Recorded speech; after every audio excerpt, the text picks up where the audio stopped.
ओम शांति। गरुड़ पुराण का सत्य व भय मुक्ति। अभी हम पहला अध्याय कर रहे हैं।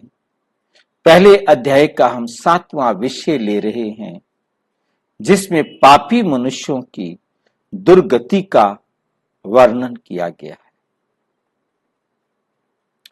पापी अपने पंच भौतिक शरीर से हाय हाय करता हुआ निकलता है तथा यमदूतों के द्वारा पकड़ा हुआ वे अंगुष्ठ मात्र प्रमाण का पुरुष अपने घर को देखता हुआ यमदूतों के द्वारा यातना देह से ढक करके गले में बलपूर्वक पाशों से बांधकर सुदूर यम मार्ग पर यातना के लिए उसी प्रकार ले जाया जाता है जिस प्रकार राजपुरुष दंडनीय अपराधी को ले जाते हैं। अब यहां जो आप देख रहे हैं कि पापी जैसे ही अपने शरीर को छोड़ता है तो हाय हाय करता है। अब यदि कोई बीमार है, कोई दुखी है, उसको दर्द पीड़ा हो रही है तो उस समय तो हाय हाय करेगा। और तो किसी को हार्ट अटैक हुआ है, हार्ट फेल हुआ है या कुछ ऐसे अचानक जिसके कारण उसका शरीर छूट गया है तो वह हाय हाय कैसे करेगा? फिर हाय हाय किसने करना है? शरीर के बिना तो हाय हाय नहीं हो सकती। आत्मा शरीर को छोड़ने के बाद दुखी भी नहीं हो सकती, परंतु उन्होंने इस प्रकार से वर्णन किया है जिससे परिवार के लोग डर जाते। अब कहा जाता है कि आत्मा अंगूठा मिसल है। अंगूठे जितनी आत्मा को तो बड़े आराम से पकड़ा जा सकता है।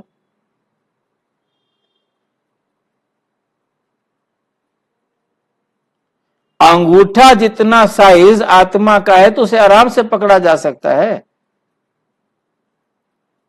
उसको भी पकड़ने के लिए उन्होंने क्या किया? अंगुष्ठ अपने घर को देखता हुआ यमदूतों के द्वारा यातना दे।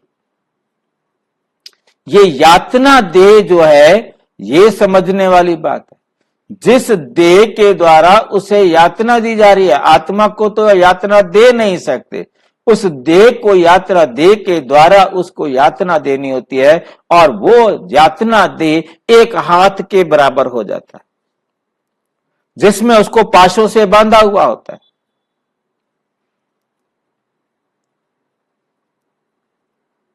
गले में बलपूर्वक पाशों से बांध कर सुदूर यम मार्ग पर यातना के लिए उसे कष्ट देने के लिए ले जाते हैं और उसी प्रकार से ले जाते हैं जिस प्रकार राजपुरुष दंडनीय अपराधी को ले जाते। उन्होंने पहले ही डिसाइड कर दिया है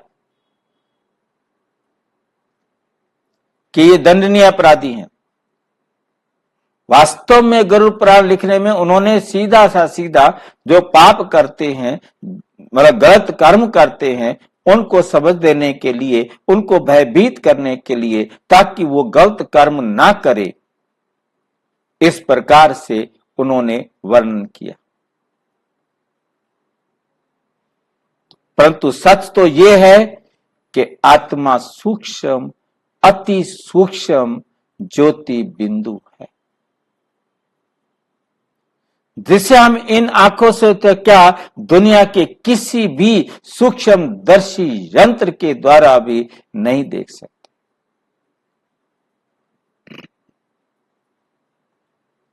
जिसे देख नहीं सकते उसे पकड़ कैसे सकते?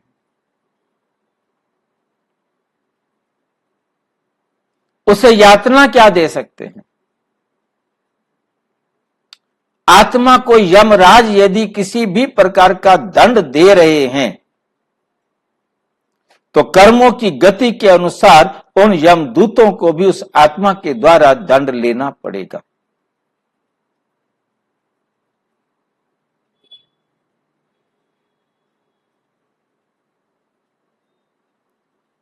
बहुत अच्छी तरह कर्मों की गति को समझ लेना है।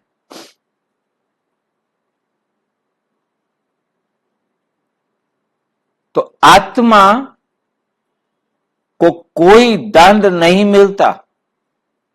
आत्मा को कुछ भी कर्म का फल लेना है या कर्म करना है तो वो स्थूल शरीर लेती है, उस शरीर के द्वारा कर्म करती है और कर्म का फल भोगती है।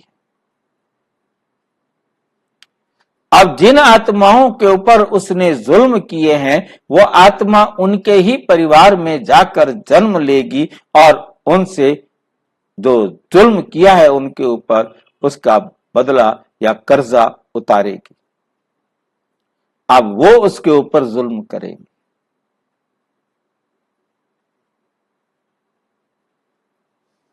ये बहुत अच्छी तरह से समझना है।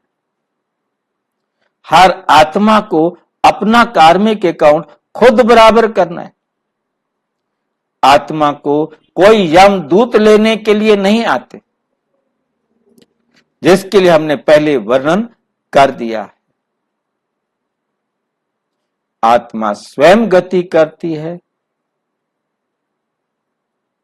इधर इस शरीर से पाठ खत्म हुआ, दूसरा शरीर उसका तैयार है, उसी सेकंड यहां से निकलना और उसमें प्रवेश करना, वो भी 1 सेकंड। चाहे उसकी आत्मा पृथ्वी के दूसरे छोर पर किसी दूर गांव के अंदर हो, उससे यहां से 1 सेकंड में सीधा वहां पहुंचना।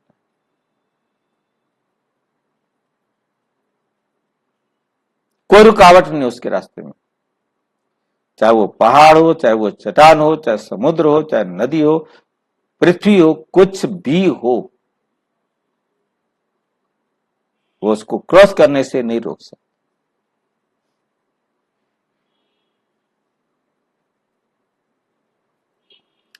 जिसे इन आंखों से तो क्या दुनिया के किसी सूक्ष्मदर्शी यंत्र से नहीं देख सकते। विज्ञान में बिंदु को की परिभाषा दी गई है, ऐसा चिन्ह जिसकी लंबाई चौड़ाई और ऊंचाई ना हो। हम ऐसा बिंदु बना ही नहीं सकते, उसको पकड़ेंगे क्या। अच्छा, ओम शांति। और विस्तार से समझने के लिए प्रजापिता ब्रह्मा कुमारी ईश्वरीय विश्वविद्यालय के किसी भी सेवा केंद्र पर संपर्क करें। और यदि कोई प्रश्न है तो 9213106986 पर केवल टेलीग्राम करें। 9650692270 पर केवल व्हाट्सएप करें, फोन नहीं। ओम